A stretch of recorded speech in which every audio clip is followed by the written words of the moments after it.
Devontae, Jeff was telling us, and Aaron talked about it a little bit too, the speech you gave after the game. What made you compelled to stand up and say something? If you can just take us back to a little bit of what you said.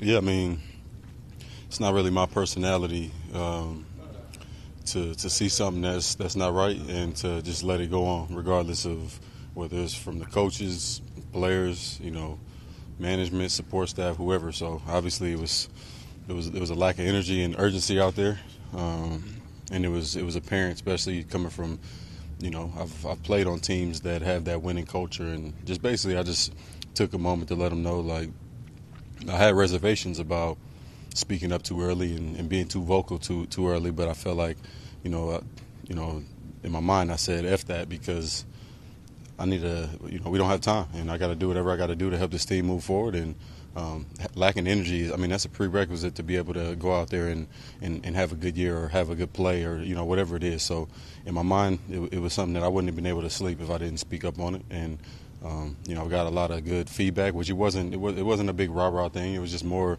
to bring awareness to it, because a lot of these guys in here haven't been anywhere else where they've won and, have had that urgency that it takes in order to be a good team. So, this team being so talented on the, roster-wise, it's just a waste to have everybody out there and, to have a dead sideline like that. Brees catch a ball and go 60, and we can't feed off none of the energy, and those type of plays are supposed to be contagious for the rest of the team. So that's basically what I saw and what I told him is a thing. I'm not here to be the savior. Everybody was looking, the whole world. Trump was at the game. I don't know if that's because of me or not, but I mean, everybody's sitting here expecting it to be, me go out there and put up 200 yards and 3 tugs. But that's a storybook ending to it, and obviously that would have been amazing if that happened. But I'm here to help shift this culture more than anything. I can go out there and make the plays that I can make and try to, influence the guys, as much as I can. But I'm trying to, enforce a winning mindset on these guys. And if you don't have, the energy, which is the least you got to have. I mean,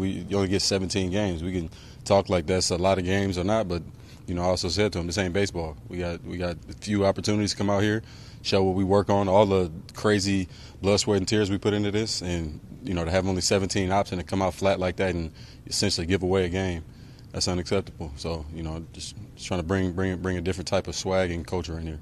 When did you first know? Was it before the game you noticed that, or was it? No, it's throughout the game, and it really didn't dawn on me all the way until, later in the game when it was, quote unquote over, and I was just thinking about it. I'm seeing some of the plays and seeing when guys are making plays, and I've been part of, the Raiders. We didn't win a whole hell of a lot, but at the end of the game, guys are making plays. We still dapping one another up and playing for our pride, if nothing else. And I just felt like it wasn't necessarily that guys weren't playing hard, but we weren't out there celebrating together. We weren't playing, it didn't feel like a whole lot of fun was being had. And, I have fun every time I step out on the field. It's a mindset you got to have. You got to make up your mind before you get out of bed, playing this game. And I just didn't feel like it was all the way there. And when you see some of the plays, like we were moving the ball, and it wasn't necessarily we came out flat, but the energy, like I don't care if it got to be fake. You got to, bring some juice. If I make a play, come and slap me on the helmet and show me that you appreciate the fact that I went and did what I did. And when you make a play, it could be 12 yards. G caught a little one-stepper on the outside and got back in early in the game, got back out. I'm running over there to dap him up, and it's not something fake, but it's just more to spread that type of energy and get everybody's mind into the game, because that, all those things help. How do you think it was received? What kind of feedback from your teammates? I got amazing feedback. The staff, owner, everybody had something to say about it, and I don't think there's one person in there that couldn't, it didn't resonate with. And like I say, it's not like guys are in here just lazy or nothing like that. Like I said, we made some plays. It wasn't to the standard that I see fit in order to, create a winning culture. And that's ultimately what it comes down to. When you're trying to make a change of culture like this, and you're trying to change the mentality of everybody, can it happen like that? With the Why not? Why not? It's not something that you need to. Obviously, everything is trained in this game. So the more you do, the more natural it'll become. But all I got to do is make you aware. Maybe it's as simple as before we hit the field. Hey, finish this play right here. Like it may not be ingrained in your DNA, but if you come out and come run one play, I guarantee you I can get you to finish after hearing it one time, as long as you're reminded. It doesn't have to be, we want to ultimately get it to where it's second nature and nobody has to tell you anything, but that's the part of training. So, the first step is me bringing awareness to it, and, guys were mature about it, and I could see it in everybody's eyes that it was something that they had never heard or been exposed to, and, that's part of the problem, but also why I can't get down and upset at them, more just, here's what it is. Now you're aware, so if we go out next game and we have the same type of issues, then it's a bigger issue. And, me as regardless if I just got here, I'm a leader of this football team, and whether or not every single person in there sees it that way, that's how I see it, and that's my responsibility, and that's something that I take serious. Was that play that you made to stop that from scoring on the interception, was that an example of all of that, what you just said? Well, that's an example of finish and the mindset for sure. But when I talk about the energy, it was more of energy is what I was speaking on, as far as, Brees, like I said, he breaks one down the field, play that wasn't designed to go to him, wasn't designed to get down there and check down, and we see him getting upfield, and it's like, cool. Guy got 60 yards and we don't feel nothing from the sideline. Like, again, I'm not pissed off at the guys, but you just got to make them aware that that's not right, and there's a way to. And it's also demoralizing for the defense. And I know the offense alike. They go out there and they get the ball off you and they get to celebrating when I'm still on the ground. Like I wrap the dude up and he's after the thing. Like, they're doing all of this rah-rah and all that. Like that can weigh on the opposite side of the ball. So, we want to play obviously be as tough as possible, but also play the mind games as well. Aaron talked about overcoming the ghosts of the past, and obviously you weren't here for any of that. He wasn't here for a lot of that. How do you approach that as somebody who's just getting here and kind of examining it for the first time? I mean, exactly the approach I'm taking now, basically. Just acknowledge the fact that, when something's off, or, give positive reinforcement when something is good. It's not always, somebody not finishing or something like that. But anytime I see it, and it's off, and when you know better, you got to do better. And, I know better in a lot of instances. I've been playing ball for a long time, and, I've been a part of multiple clubs at this point. So, having guys that I've looked up to, and I would watch, Jordy Nelson, Randall Cobb, and see how these guys finished and the mindset they had, finishing, whether it's blocking, finish in practice, catch a ball, finish to the end zone. It's like those type of things that I saw, and I'm like, okay, this is the way to do it right here. So, like you said, I haven't been here the whole time, so they haven't been able to necessarily see me work it and be able to, kind of go off of that, but being able to speak it into existence, and then like he brought up the stopping the pick six, like those are the type of plays that I can show them right now. This is my mindset and why you should listen to the way that I'm speaking, because I'm going out there and I'm showing you exactly, I'm practicing what I'm preaching. Is it on Sunday? Is it something that you'll know pretty quickly if that message is resonating, like when you guys get out there against the Patriots? Oh yeah. I mean, it's something that, like I said, it's not a test. I'm not sitting there like, let me see what they do.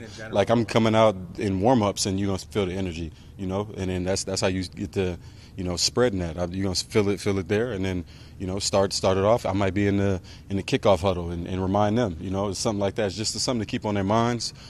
But I wanted to get after it, nip it in the bud after the game, while it's fresh. Everybody's, fresh off the game and nice and pissed off. And that way it kind of sinks in a little bit better. Me going out there in the kickoff huddle right before the game and say it, without having something behind it before that, I feel like it's not going to hit the same. Guys are going to be like, yeah, okay, and get ready to go. Versus now they know why it is that I'm saying it, to start the game. And, it was made into a bigger deal where, it wasn't like I'm in there screaming at them. Obviously I'm passionate, so it got a little – it wasn't quiet, but at the end of the day, I did what I felt was necessary to get a spark.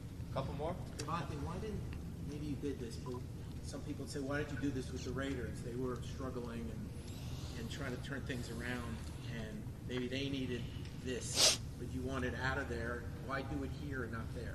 Two totally different situations. We're not talking about – I'm talking about juice. And the Raiders, we had juice. We had many other issues, but it wasn't about energy on the field and, celebrating with one another. We had already established that, and, helping somebody, gets tackled, running over, getting them off the ground, patting them on the ass or on the head. That's what I'm talking about. And we had that aspect. It was – you know, every team has their struggles, but this team, it's not about moving the ball. I mean, we don't really, I wouldn't say that that's an issue. It's about finishing and, you know, creating that juice that's lasting and that energy that allows you to carry that throughout the game and you know, spring your brother for a couple plays as well. You've played for two organizations that have a lot of legacy, a lot of pride in their legacies, right?